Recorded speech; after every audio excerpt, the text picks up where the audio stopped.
서초구 청소년 상담복지센터 2021 온팡진 온가족 프로젝트 4차 코로나 시대 맞춤형 내 자녀 훈육법 특강 시리즈로 오늘 첫 번째 훈육의 사계 봄입니다. 몰폰, 몰게 많은 우리 아이 어떻게 할까요?를 여러분들과 함께 하게 된 저는 홍성관입니다.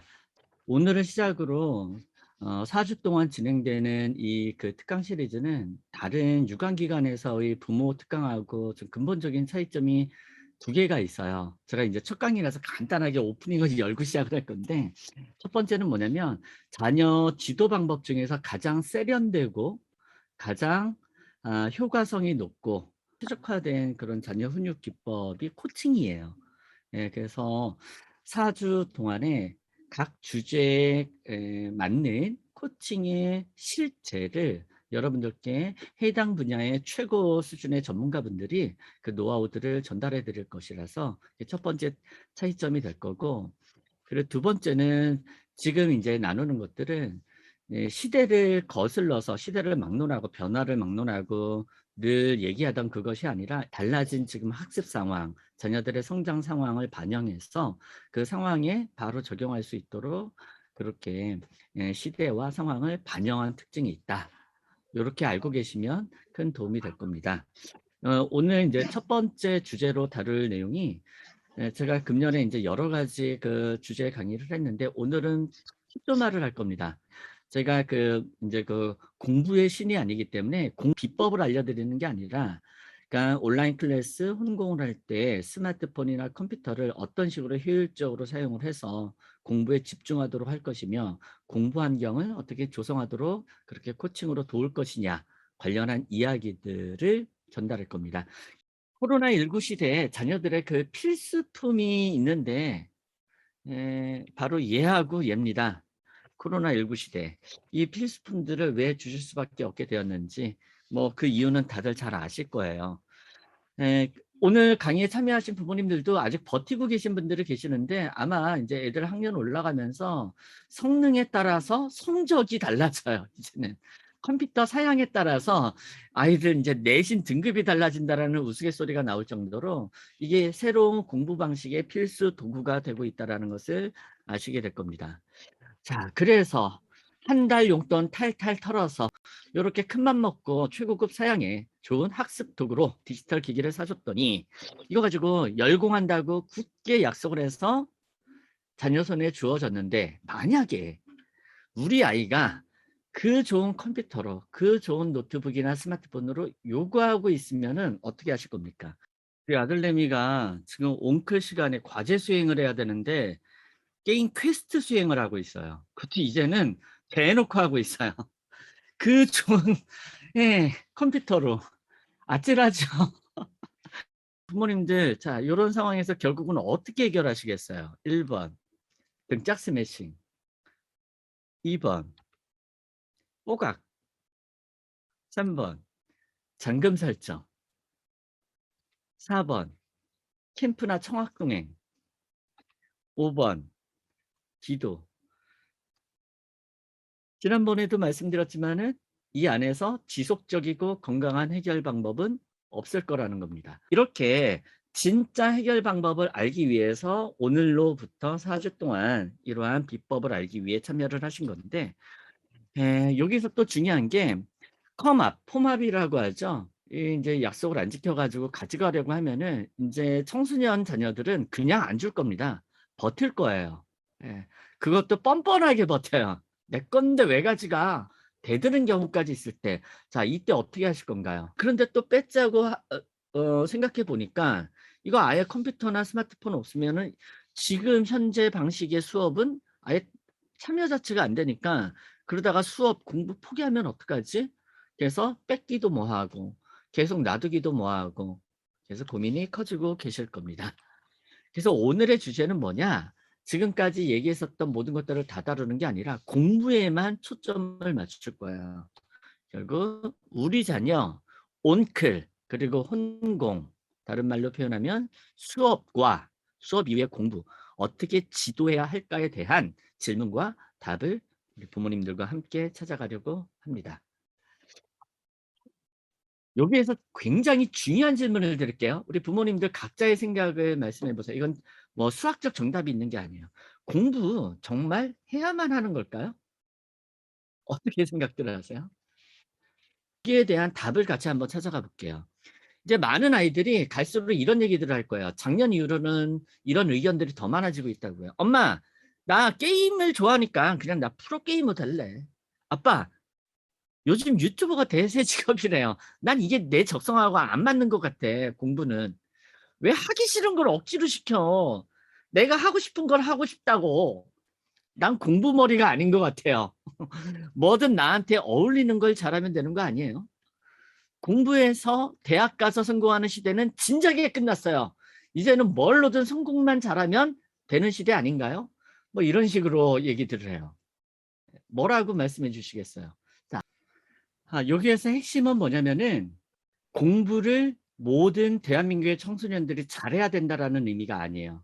공부라는 행위가 반드시 있어야만 합니다. 그래야 뇌가 그 아이의 가치만큼 최적화가 돼요. 여기서 말하는 공부는 학교 진도만을 얘기하는 게 아닙니다. 자기가 하고 싶은 모양대로의 영어 공부, 자기가 이해하고 싶은 모양대로의 역사 공부, 이런 다양한 방식의 공부지 학교 진도를 따라가는 방식의 공부, 아니면 수능 등급에 맞춰가는 결과에 맞춰가는 식의 그러한 공부만을 얘기하는 게 아니라는 것을 일단은 구분하셔야 되고, 그리고 중요한 것은 그 공부를 잘하는 아이와 못하는 아이는 있어요. 더 정확하게 말씀드릴게요. 공부를 매우 잘할 수 있는 재능이 있는 아이들이 따로 있습니다. 근데 그 아이들은 조금 전에 말씀드렸듯이 말 그대로 영재, 공부 영재, 아니면 그런 학자들의 뇌를 갖고 있는 아이들이죠. 대부분의 아이들은 노력하면은 성적을 올릴 수 있는 다 비슷비슷한 그러한 아이들이에요. 그런데도 열심히 공부를 해야 되는 이유는 성적, 성취, 좋은 대학을 가기 위해서가 아니라 이 아이가 인생에 무엇을 공부하고 무엇을 도전하든 그때 그 뇌가 최적화된 상태에서 도전했을 때 최고의 결과를 볼 수 있기 때문에 지금 기초훈련을 하는 과정이라고 이해를 하셔야 된다는 거예요. 그래서 공부라는 행위 노력은 학년과 상관없이 포기하지 않고 가야 된다는 게 대부분의 심리학자, 교육자들의 의견이에요. 다른 쪽에 예를 들어 드릴게요. 이제 그 초등학교 2학년에서 3학년 올라가는 한 어린이가 유튜브를 그렇게 좋아해가지고 스마트폰으로 유튜브 영상을 찍었더니 조회수가 꽤 많이 나왔어요. 그래가지고 근처에 있는 크리에이터 양성학원에 엄마가 데리고 왔더니 얘는 지금 얼굴도 예쁘장하고 말하는 것도 또래 아이들보다 너무너무 야무지고 끼도 있고 해가지고 지금부터 어린이 유튜버 양성을 시키자. 유튜버가 되려는 자녀의 꿈을 지원하기 위해서 최선을 다하셨어요. 이거 자체는 문제가 아닙니다. 자녀가 희망한다면 그 꿈을 지원하려는 그러한 취지 자체는 뭐 이해할 만하죠. 근데 안타까운 것은 그렇게 도전하는 아이들이 전 세계에 몇 명일 것 같아요? 한 10명? 20명? 어마어마하게 많아요. 그러니까 자기가 어느 정도 재능이 있다라고 해서 도전해 봤는데 1년 후에 결과는 어떻게 나왔냐면은 조회수가 더 이상 안 올라가는 거예요. 특출난 끼가 있지 않는 한은 고만고만한 실력에서 어느 정도 성장하다가는 거기서 멈춰버려요. 프로게이머가 되겠다고 하는 자녀들도 그러한 경우들이 굉장히 많습니다. 자, 그래서 2학년에서 3학년 올라가던 자녀가 홈스쿨링 하면서 유튜버가 되기 위해서 꿈을 키우다가 그래 이건 내 길이 아닌가 봐. 엄마도 아이들 깨닫고 다시 학교에 딱 다시 진학하려고 했는데 어떻게 됐을까요? 아이가 그 이후에는 아예 진도를 못 따라가요. 공부도 그 적시에 소화할 수 있는 그 양이 정해져 있어요. 이걸 골든타임이라고 합니다. 그 골든타임을 놓쳐버린 거예요. 많은 부모님들이 간구하시는 게 있어요. 우리 아이가 요리사 되려고 해요. 프로게이머 되려고 해요. 유튜버 되려고 해요. 그럼 거기에다가 올인하신다라는 의미를 공부를 제끼고 그것만 하도록 지원하신다로 착각을 하세요. 전혀 그렇지 않습니다. 정말 제대로 된 프로게이머가 되고 유튜버가 되려면은 병행하는 거예요. 성적을 유지하라는 뜻이 아니라 공부라는 행위는 성적이 나오든 안 나오든 하면서 그러면서 네가 추가로 자신이 있으면은 지금 원하는 그 꿈에도 도전해봐. 이렇게 가셔야만 뭐냐면은 나중에 그 길이 내 길이 아니더라도 돌아와서 다시 합류할 수 있게라도 되는데 그거를 놓치신다라는 거죠. 자, 그리고 아까 전에 한 부모님이 그 말씀하셨어요. 그 말은 100번 공감하는데 그러면은 성적이 너무 안 나와서 자기 효능감과 자기 신뢰감이 떨어지면은 그거는 또 어떻게 할까요? 그게 평가 중심의 공부로 가기 때문에 자기 신뢰감과 자기 효능감이 오히려 낮아지는 경우가 대다수예요. 그러니까 공부의 과정의 맛을 들이는 게 중요하다라는 것을 일단은 강조하고 싶은데 그래야 다른 것을 할 때도 흔히 말하는 끝까지 좀 도전하거나 아니면 내 뇌의 다양한 부위가 지금 훈련이 됐기 때문에 다른 꿈을 쫓을 때에도 좋아하는 것으로 끝나는 게 아니라 잘할 수 있게 된다라는 거예요. 그래서 이런 뇌의 골고루 발달하는 것, 그다음에 자기 신뢰감은 뭐냐면 나 자신을 믿는 마음이에요. 내가 무언가를 도전하려고 할 때 오케이, I have confidence. 나 할 수 있어. 자신 있어. 나 스스로를 믿고 든든해하는 마음이 생기는 거고요. 그리고 자기 효능감, 어떠한 과제를 완수하고 목표에 도달할 수 있다라는 자신의 능력에 대한 평가가 있어요. 와, 나 쓸모 있네. 와, 나 이것도 할 수 있는 능력이 내 안에 있네? 이런 것들을 알아가야 된다는 거죠. 근데 여기에서 방해가 되는 게 안타깝지만 선행학습이라고 하죠. 선행학습의 이 속도가 지나치게 빠르게 됐을 때 나중에 어떠한 문제가 생기냐면 번아웃. 예. 너무 빨리 앞서가다가 나중에는 쓰러져 가지고 일어나지 못하게 되어버리는 현상이 생기거나 그래서 초등학교 때 학원 잘 다니고 성적 잘 올리던 아이들이 엄마 말씀 잘 듣고 중학교 1학년에서 2학년 올라가면서 내 수준을 알아버리고 나서는 숨이 콱 막혀 가지고 아예 공부 확 포기하는 아이들이 그 시기에 많아진다. 그래서 게임에 빠지는 아이들이 많아진다라고 말씀드렸던 것과 비슷한 사유입니다.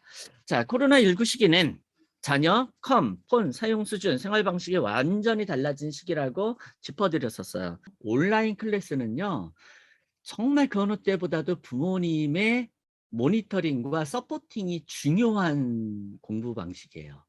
예. 근데 이 서포팅을 해 주시는 부모님들 중에 일부가 잘못하고 계세요.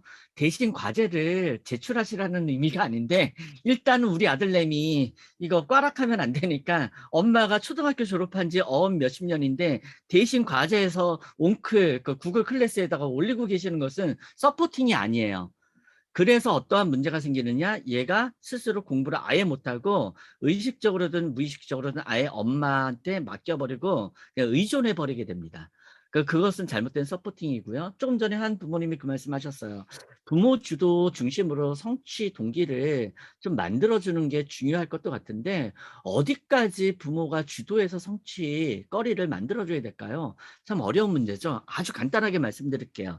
엄마, 아빠 손잡고 다니는 시기까지는 엄마, 아빠가 주도해서 성취 동기거리를 찾아서 아이 입에 넣어주시거나 손에 쥐어주시는 게 먹혀요. 근데 엄마가 아이를 따라다니고 아빠가 아이를 따라다니면서 야, 학원 좀 가. 야, 공부 좀 해. 하는 시기의 아이들은 엄마, 아빠가 주도해서 아이들 성취거리를 만들어줄 수 없는 시기가 되는 거예요. 그때는. 그래서 그때가 됐을 때는 현실적인 좋은 방법을 알려드릴게요. 이상적인 방법 말고요. 그래서 그때는 좋은 멘토와 좋은 친구를 엮어주시는 게 제일 중요해요. 그 성취 동기를 같이 만들기를 희망하는 그런 모임들이 있어요. 그런 친구 시스템에 넣어주시는 게 차라리 좀 효과적이다까지 좀 말씀을 드릴게요. 자, 그래서 모니터링을 해서 계속 딴짓하더라고요. 여기서 말하는 모니터링은 감사 뜨는 거하고는 좀 달라야 돼요. 뒤에서 이렇게 딱 감사관이 와가지고 평가 이렇게 표 들고 그러면 애가 이제 딴짓하게 되는 거거든요. 그래서 효과적인 모니터링 방법도 조금 이따 알려드릴게요.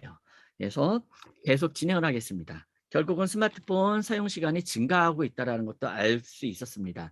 아이들이 무계획적으로 갈 수밖에 없기 때문에 이런 것들을 재설정하는 게 지금 혼공, 온크를 건강하게 수행하기 위해 갖춰야 될 것 중에 하나라는 것을 대략 아셨을 거예요. 코로나19 시기는 공부의 방식과 난이도도 완전히 달라진 시기예요. 첫 번째는 뭐가 달라졌다고 했죠? 생활 방식이 완전히 달라졌고 그로 인해서 디지털 기기 사용 양이 달라진 시기라고 말씀드렸고 두 번째는 공부의 방식과 난이도가 어마어마하게 달라졌어요. 지금 다른 쪽으로 생각해 보겠습니다. 그래도 책상 앞에 붙어서 몰컴을 하던 몰겜을 하던 방 안에 앉아 있는 아이들은 기특한 거예요. 네.